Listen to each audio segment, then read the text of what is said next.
I always believed betrayal announced itself loudly, screaming, crying, doors slamming. I was wrong. It arrived quietly, on a Tuesday night, wrapped in laughter that didn't belong in my house. I am 52 years old, and I've been married to Marcus for 32 years, long enough to recognize the rhythm of my own home. That night, something was off. Too still, too careful. Marcus had texted that he'd be working late. My son Isaiah was supposed to be out with friends. Yet as I walked down the hallway, I heard a soft laugh drift from the guest room. A woman's laugh. My chest tightened. I told myself it was the television, or my imagination. But my feet kept moving anyway. The door was cracked open just enough for light to spill onto the carpet like a warning. I paused. Every instinct told me to turn around. I didn't. Inside stood my husband, 55 years old, the man who held my hand through funerals and births, and Keisha, my son's fiancée. She was 28, young, beautiful,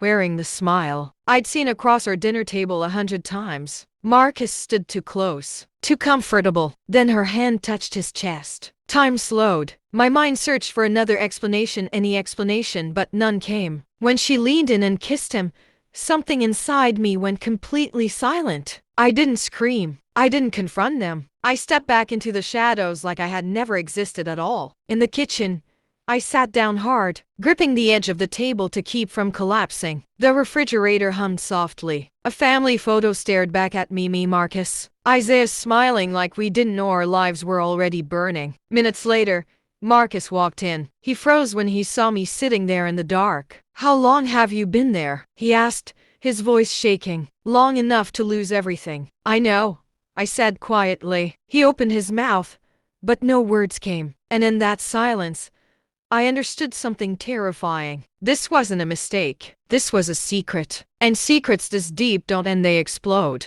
Morning sunlight filtered through the blinds, but it could not warm the tension that hung heavy in the house. Marcus sat at the dining table, his hands covering his face, his body trembling with guilt. I stood across from him, arms crossed, my heart pounding as I tried to remain calm while every nerve in my body screamed. I didn't mean for it to happen," Marcus whispered, his voice shaky. I shook my head slowly. "Didn't mean for it to happen? Marcus, this isn't a mistake. This is betrayal." "How long?" His eyes darted to the floor. The hesitation lasted longer than it should. 3 years, he finally admitted. 3 years. 3 years of hidden lies, stolen moments, and broken trust. The weight of his words pressed down on me. My son, Isaiah, blissfully planning his wedding with Keisha, had no idea the storm about to hit his life. Marcus's excuses meant nothing now, every apology hollow. Then came the revelations that shook me further. Keisha hadn't just been sleeping with him, she had been manipulating him, taking money, threatening him into silence. Marcus confessed that he had taken out loans, sold investments, even refinanced the house, all to keep her content and the secret buried. I gripped the edge of the table as anger and disbelief coursed through me. Every stolen dollar, every lie, every betrayal stacked like a mountain I couldn't move. Minutes passed in tense silence. The air felt suffocating, as though every memory of trust and love had been replaced with suspicion and fear. Then the front door opened. Isaiah walked in, smiling, talking about wedding plans with Keisha. He was full of hope, trusting, completely unaware of the damage lying just beneath the surface. I forced myself to appear calm, hiding the storm inside me. I knew I had to protect him, even if it meant tearing the family apart. Marcus looked at me, eyes pleading for forgiveness. But there were no words that could fix this. Some truths are too heavy, too dangerous to ignore. And in that quiet, tense morning, I realized the betrayal was far from over, it had only just begun. Isaiah stopped smiling halfway through my sentence. At first, he laughed. He thought it was a joke. But then he saw my face, the hard, calm expression that carried a storm. I told him everything. The affair, the money, the lies. He stood up slowly, like his body didn't know how to react. Then he punched the wall so hard his knuckles bled. "She was using me," he whispered, voice breaking. "Both of you." Marcus tried to speak, tried to explain, but Isaiah didn't listen. His eyes burned with disbelief and betrayal. Every word from Marcus fell flat, meaningless against the truth I had laid bare. That night, Keisha arrived uninvited, stepping into our home with a confidence that made my blood run cold. She denied nothing. Instead, she smiled. "You were never going to choose your mother over me," she told Isaiah, voice sharp and cold. "And he was never going to tell you." Isaiah's face went pale, his jaw tightened, and then he walked away. He called off the wedding, cut all contact with his father, left the house with nothing but his pride and pain. Marcus sank into the nearest chair, defeated. His attempts at words and apologies had vanished into thin air. I stood there, silent, my chest aching. I had shattered my son's world. Yes, but protecting him from further harm had been more important than preserving anyone's illusions. The house felt empty. The air was thick with tension, anger, and heartbreak. Every corner, every shadow seemed to whisper reminders of the betrayal that had poisoned our family. Keisha's footsteps echoed as she left, leaving behind the chaos she had created, broken trust, stolen money, and a trail of lies. And in that moment, I realized something crucial.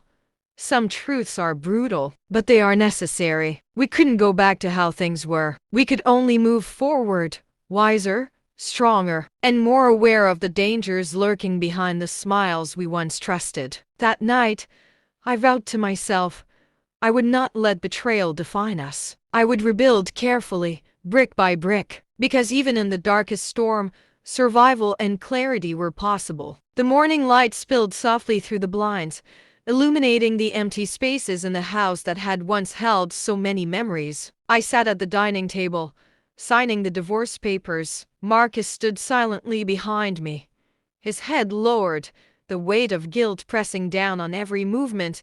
He had begged, pleaded, promised to change, but some betrayals cannot be undone. As my pen traced the final lines, I felt a strange calm.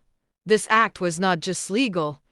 It was the first step toward reclaiming myself. The house, stripped of its familiar warmth, echoed the lessons I had learned the hard way. I began packing my belongings, each box holding memories of laughter, tears, and lessons carved deep into my heart. Marcus watched without words, his defeat evident in the slump of his shoulders. The moving truck arrived in the crisp morning air, its engine humming as a symbol of a new beginning. I carried each box with intention, leaving behind the past and everything that had tried to define me through pain. Later, my son came to visit. We embraced tightly, the tension between us slowly dissolving. He had faced betrayal, confusion, and heartbreak, but in that hug, we both felt the promise of a future built on honesty and strength. "I'm proud of you," I whispered. "We'll rebuild slowly but surely." Keisha had vanished. Her departure left behind only the damage she had caused, but her absence felt like relief. The chaos she brought could not follow me into this new chapter. In my new apartment, sunlight poured through the large windows, brightening every corner. I placed my old wedding ring gently on a shelf, not as a symbol of loss, but of closure. I poured myself a cup of coffee and took a moment to breathe. The weight of the past remained, but it no longer controlled me. I was free to chart my own course. As evening approached, I stood on the balcony, gazing at the city skyline. The world was vast, full of possibilities, and I realized that resilience and courage could turn the ashes of betrayal into a foundation for freedom. The fires that had once threatened to destroy me had illuminated the path forward. And now I want to ask you, if you were in my place, would you choose to rebuild your life from scratch, or try to fix what was broken?